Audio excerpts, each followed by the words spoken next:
اور باقی سب رسول خدا کو چھوڑ کے اس قدر تیزی کے ساتھ بھاگے کہ مدینہ کی گلیاں کراس کر گئے۔ یہ میں جو بات کر رہا ہوں یہ نہ کوئی ذاکری والا جملہ ہے، نہ کوئی مبالغہ رائی ہے، یہ قرآن کریم کی تفسیر ہے۔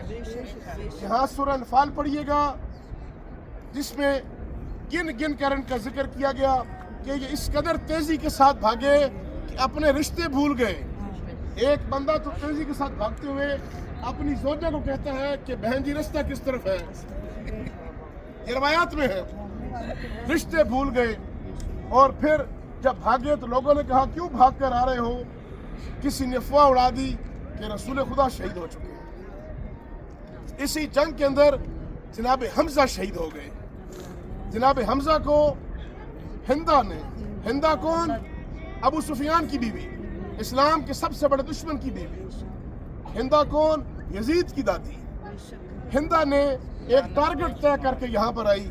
اس وقت کفار کے ساتھ کچھ عورتیں بھی آتی تھیں جو شعر پڑھتی تھیں، اپنے جوانوں کے حوصلے بلند کرنے کے لیے رقص کرتی تھیں، ڈانس کرتی تھیں، گانے گاتی تھیں۔ یہ کچھ بدکار عورتیں بھی ہمارا ساتھ ہوتی تھیں۔ اور اس وقت کچھ عربوں کی سرداروں کی بیویاں بھی ساتھ ہوتی تھیں۔ ابو سفیان جو کہ لشکر کا سردار تھا، ابو سفیان کی زوجہ یزید کی دادی ہندہ، انہوں نے ایک ٹارگٹ طے کیا کہ جب جانا ہے، اور اپنے وحشی نامی غلام سے کہا کہ تمہیں کثیر مال دوں گی، تم نے حمزہ کو قتل کرنا ہے۔ ٹارگٹ کیا کہ حمزہ کو، اور جنگ کے اندر جناب حمزہ کو اس وحشی نے نیزہ مار کے شہید کیا۔ اور جب وہ شہید ہو چکے، آپ کا جسد اتھر یہاں پڑا تھا اور جنگ کا نقشہ تبدیل ہوا۔ یہ صحابہ نے وفا نہ کی اور یہاں سے بھاگے اور مدینہ کی گلیاں کراس کر گئیں۔ اور اس وقت جناب حمزہ کی میت کے پاس یہ خاتون آتی ہے اور جناب حمزہ کا کلیجہ چاک کر کے سینے کو کھول کے اندر سے کلیجہ نکالتی ہے اور کلیجہ نکال کے چباتی ہے اور چبا کے پھر تھوک دیتی ہے۔ اور پھر یہ خاتون آپ کے جسم کے اعضاء کاٹتی ہے، آپ کے جسم کے اعضاء کاٹ کے، کان کاٹ کے اور اعضاء کاٹ کے اس کو پروتی ہے اور اس کا ہار بنا کے گلے میں ڈالتی ہے۔ ذرا سوچے وحشت کس قدر زیادہ تھی۔ سوچنے سے ہی وحشت آتی ہے کہ کوئی اتنا سنگ دل ہو سکتا ہے کہ کسی مرے ہوئے کو، کسی شہید ہوئے کو اس کے اوپر جا کے سینہ بھی چاک کرے، اس کے کلیجہ نکالے، پھر چبائے، پھر تھوکے، پھر ہار بنا کے گلے میں ڈال دے۔ کیسی وحشت ہے۔ آج جو دنیا بھر میں یہ دہشت گردی ہوتی ہے، یہ میں کہوں گا اس کی ابتدا اس احد سے ہوئی تھی۔ اس احد سے یہ صفاقیت کی ابتدا ہوئی تھی۔ حضرات کرام، اس کے بعد رسالت مآب کے بارے میں افواہ پھیل گئی۔ اس جنگ میں رسول خدا کے 2 دندان شہید ہوتے ہیں اور رسالت مآب ایک جگہ گر جاتے ہیں، اور امیر المومنین رسول خدا کے پاس آ کر کھڑے ہو جاتے ہیں اور چاروں طرف سے بڑھ کر آپ کا دفاع کرتے ہیں۔ دشمن ٹوٹ کر رسول خدا پر حملہ آور ہوئے اور مولا علی چاروں طرف سے گھوم کر آپ کا اس طرح اپنے دفاع کیا جس طرح حاجی کعبے کا طواف کرتا ہے، کہ ساتھ ساتھ چکر بھی کاٹ رہے ہیں اور چاروں طرف سے گھوم کر آپ دفاع بھی کر رہے ہیں کہ اسی اثنا میں، اسی جنگ میں مولا کی تلوار ٹوٹ جاتی ہے۔ جب تلوار ٹوٹتی ہے تو مولا رسول خدا کو کہتے ہیں کہ یا رسول اللہ اپنی تلوار مجھے دیں، میری تلوار ٹوٹ گئی ہے۔ رسالت مآب بڑے مطمئن انداز سے کہتے ہیں علی آج تمہیں تلوار خدا دے گا۔ اور اسی وقت جناب جبرائیل ایک نعرہ مستانہ بلند کر کے کہتے ہیں لا فتح الا علی، لا سیف الا ذوالفقار، کوئی فاتح نہیں علی جیسا اور کوئی تلوار نہیں ذوالفقار جیسی، اور آسمان سے وہ تلوار نیچے لے کر آتے ہیں۔ اسی جنگ میں مولا علی علیہ السلام کے ہاتھ میں تھماتے ہیں۔ پھر جب قبضہ ذوالفقار پر مولا علی کا ہاتھ آتا ہے، دشمن کا اس انداز سے قتال کیا جاتا ہے جیسے مولیوں اور گاجر چاروں طرف سے بڑھ بڑھ کے رسول خدا کا دفاع کرتے ہیں، اور پھر رسول خدا کو اپنے کندھوں پر سوار کرتے ہیں اور کندھوں پر سوار کر کے احد پہاڑ کی جانب جاتے ہیں۔ پہاڑ کے اندر ایک خاص غار ہے، اس غار میں جا کر ایک پتھر پر رسول خدا کو بٹھا دیا جاتا ہے۔ جیسے ہی آپ کو بٹھاتے ہیں وہ پتھر موم کی مانند نرم ہو کر کرسی کی شکل اختیار کر لیتا ہے۔ سبحان اللہ۔ رسول خدا اس پتھر پر ٹیک لگا کر بیٹھتے ہیں، آرام کرتے ہیں۔ چند خون کے قطرے رسول خدا کے اس پہاڑی کی چوٹی پر گرتے ہیں۔ آج بھی وہاں سے رسول خدا کی خوشبو آتی ہے۔ میں نے خود کئی بار اس پہاڑ کی چوٹی پہ جا کے اس غار کی زیارت کی ہے۔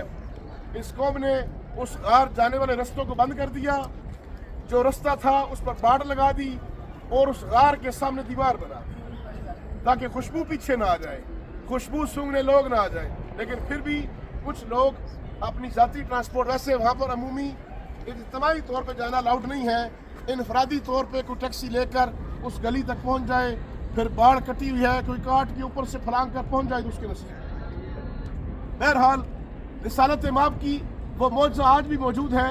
آج بھی خوشبو رسول خدا کی خود میں نے محسوس کی کہ وہ کسی دنیا کی عطر میں وہ خوشبو نہیں ہے۔ رسول خدا کی شہادت کی اطلاعیں صحابہ کے درمیان ایک افواہ بن گئی۔ لوگ بھاگتے ہوئے واپس جاتے ہیں کہ رستے میں کچھ لوگ روک کر پوچھتے ہیں کدھر جا رہے ہو؟ کہا رسول خدا کا انتقال ہو گیا، آپ کی شہادت ہو گئی۔ تو کسی نے کہا کہ جب رسول خدا شہید ہو گئے تو تم کس لیے جا رہے ہو؟ تم بھی مر جاؤ، تم بھی شہید ہو جاتے، تم بھی جو ہے وہ میدان تو نہ چھوڑتے۔ قرآن کریم میں ان بھاگنے والے لوگوں کے بارے میں سخت بات کی گئی کہ جنہوں نے رسول خدا کا ساتھ چھوڑ دیا اور کچھ نے بعد میں تجدید عہد کیا، تجدید ایمان کیا، کچھ نے بعد میں دوبارہ کلمہ پڑھا۔ جب مولا علی سے کہا گیا کہ جب سب رسول کو چھوڑ کر بھاگ گئے تھے آپ کیوں نہیں گئے؟ تو مولا نے کہا کیا میں ایمان کے بعد کافر ہو جاتا؟ یعنی مولا بتانا چاہتے تھے کہ جو رسالت مآب کو چھوڑ کر بھاگے ہیں وہ کیا ہو گئے تھے۔ خیر، لوگوں نے دوبارہ تجدید بھی کیا، کچھ نے معافی مانگی رسول خدا سے۔ یہ جنگ ہے، اس جنگ میں بہت بڑی قیمت چکانی پڑی، جس میں مصعب ابن عمیر جیسے اور حمزہ جیسے شہید ہو گئے۔ جناب حمزہ کی شہادت کے بعد پورے مدینہ کے اندر ایک کوہرام مچ گیا۔ مدینہ کے ہر گھر سے شہداء کی کثیر تعداد چونکہ اس جنگ میں شہید ہوئی، 70 صحابہ کرام شہید ہوئے۔ ان 70 صحابہ کرام کی میتیں جب ان کے گھروں میں پہنچتی ہیں ایک کوہرام بچ جاتا ہے۔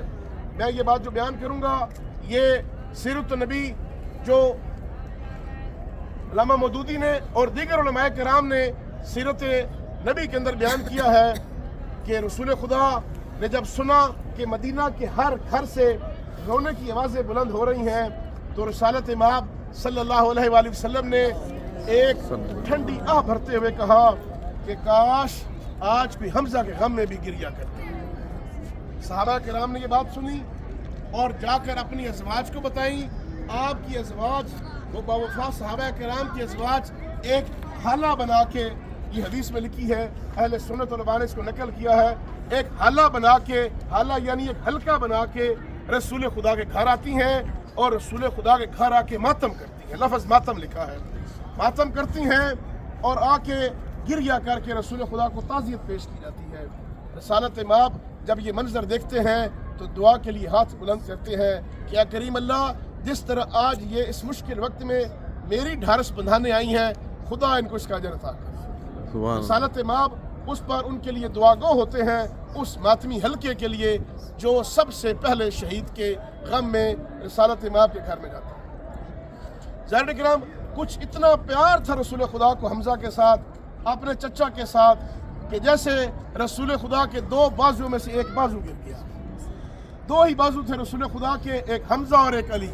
ایک بازو کے کٹ جانے پر رسالت مآب بہت غمگین ہوئے اور رسالت مآب کے دل میں اس وحشی اور اس خاتون کلیجہ چبانے والی کے بارے میں شدید نفرت موجود تھی۔ ہو گیا فتح مکہ، فاتح بن کے اسلام، فاتح بن کے رسول خدا مکہ میں جاتے ہیں۔ جب مکہ میں جاتے ہیں اللہ کے حکم کے ساتھ، اتنا بڑا جگر رسول خدا کا کہ کہتے ہیں آج سب کو معافی ہے، عام معافی ہے۔ کہا ابو سفیان کو، کہا اس کو بھی معافی ہے۔ کہا جو اپنے گھر کے دروازے بند کر لے اس کو بھی معافی ہے، جو ابو سفیان کے گھر جا کے پناہ لے لے اس کو بھی معافی ہے۔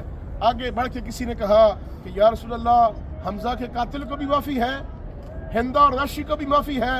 رسالت مآب نے کہا کہ معاف کرتا ہوں لیکن جب تک میں زندہ ہوں میرے سامنے نہ آنا۔ آپ اس ہندا کو اور وحشی کو کہتے ہیں کہ جب تک میں زندہ ہوں میری آنکھوں سے دور ہٹ جاؤ، مجھے تمہیں دیکھ کے اپنا چچا یاد آتا ہے، میری نظروں سے ہٹ جاؤ، میری نظروں سے دور ہو جاؤ، اور جب تک رسالت مآب موجود رہے یہ رسول خدا کے سامنے نہیں آئے۔ رسول خدا نے ان سب کو بھی معاف کر دیا۔ زرن کرام احد پہاڑ پہ موجود ہیں، ہاتھ بلند کریں، اے کریم اللہ ہمارا یہاں آنا عبادت شمار ہو، ہمیں جناب حمزہ کے حقیقی زائرین میں شمار ہمارا ہو۔ اے کریم اللہ ہمیں معرفت کے ساتھ، ہمیں اہل بیت کی محبت کے ساتھ، ہمیں رسول خدا کی حقیقی حمایت والوں میں اٹھا۔ اے کریم اللہ ہمارا حشر و نشر چہاردہ معصومین کے زمرے میں فرما۔ اے کریم اللہ جب تک زندہ رہے آپ کی مشن کے ساتھ وفادار رہے، اور جب مرے ہماری نسلوں میں بھی یہ سلسلہ جاری و ساری رہے، ہماری نسلوں میں بھی یہ عزاداری جاری رہے، ہماری نسلوں میں بھی یہ عزاداری حقیقت میں حمایت ہے، یہ حمایت ہے، یہ حمایت کا سلسلہ قیامت تک جاری و ساری رہے، اور ہمیں شہادت کی موت دینا۔ اے کریم اللہ ہماری دعا ہے کہ بھیج اس منتقم کرار کو کہ وہ آئے اور آ کے حقیقی معنوں میں انتقام لے، اور ہمیں اپنے مولا کی جانثاروں میں شمار فرما، ہمیں مولا کے قدموں میں شہادت نصیب فرما۔ خدا ہماری تمام دعاؤں کو اپنی بارگاہ میں قبول و منظور فرمائے۔ قاری نے بھی جائیں گے۔